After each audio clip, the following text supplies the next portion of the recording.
there. Let's go into pass optimal and GPP winning lineups. This goes back to 2018. Now, I don't have a GPP winning lineup, but your optimal lineup in 2018 consisted of 2 10K and above golfers, 7, a 7, a 6, and a 6. So 10, 10, 7, 7, 6, 6. Very interesting.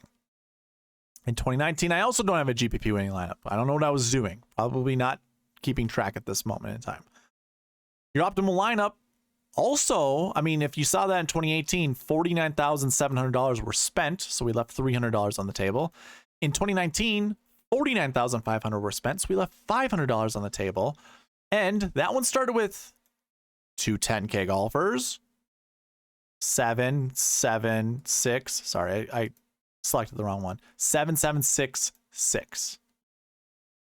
That is very weird. In 2020, we do have a GPP winning lineup this time. Your optimal still left only $300 on the table. So it spent $49,700. And that consisted of 10K guy in Tommy Fleetwood. Remember, we were just talking about that. A 9K guy in Sung J M.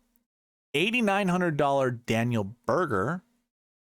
$7,100 Brendan Steele, $6,700 Mark Hubbard, and $6,100 Mackenzie Hughes.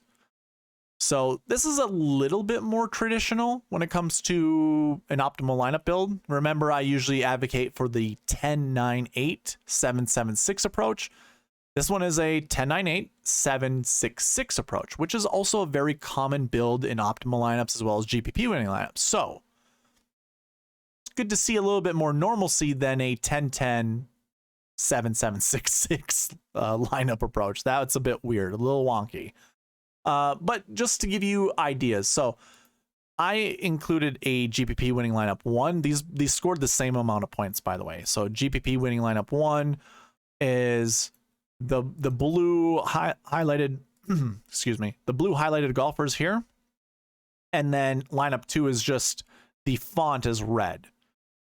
So you can see the different kind of combinations: 10K, 9K, 7, 7, 7, 6. So that was lineup 1. Lineup 2 had 9K, 8K, 8K, 7, 7, 8. So 3 8s. Yeah, 3 8s, 1 9, and 2 7s. So that's kind of an oddball. Like 2020 was very weird. Your optimal was more traditional than, well, even GPP winning lineup 1 was pretty traditional. That was your 10, 9, 8, 7. Let me get back to that. What was that again? So we went 10, 9, 7, 7, 7, 6. Yeah. A little bit more traditional, a little different though. Either way. Super interesting, and they all start with 10Ks except for lineup 2, which we'll see if that continues on in 2021. Your optimal lineup left a ton of money on the table, $3,400. We don't ever advocate for that. Don't try to do it. It's not smart. We had a $7,100 Matt Jones, $9,800 Russell Henley, $8,700 Brendan Steele, who we all thought was overpriced because he hadn't been doing anything, but he had really good course history here. So obviously, horses for courses, Brendan Steele. So we had a 9-8-7, 6-6-7. So let's try that again. Let's say that again. 9-8-7-7, 6-6.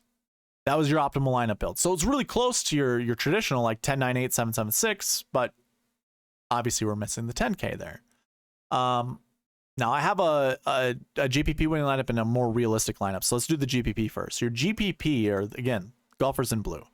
$9,800 Russell Henley, $7,400 Matt Jones, $7,700 Adam Hadwin, $10K Adam Scott, $7,600 Aaron Wise, and $7,400 Phil Mickelson, believe it or not. And then a more realistic optimal for me, using a $1,100 Sungjae, sorry.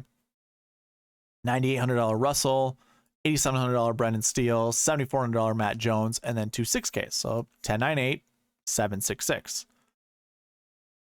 Last year, your optimal lineup left $700 on the table. And that consisted of a 10K golfer in Daniel Berger, 9K in Shane Lowry, 8K in Gary Woodland, 7K in Chris Kirk, 7K in Sepp Straka, and a 6K in Kurt Kitayama. So that was more traditional. That's your 10, 9, 8, 7, 7, 6.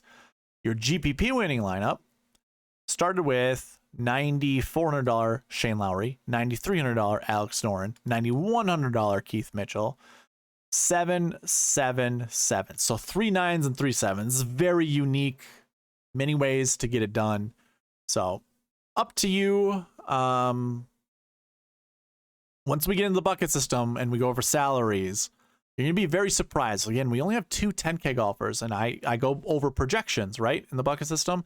You'll be surprised. You'll honestly be surprised at the projections that I have for 10K golfers this week. So I'm going to be curious. I'd love to see how well a 10K golfer does. I anticipate, although we only have 2, I still think we're going to have 1 inside the top 10.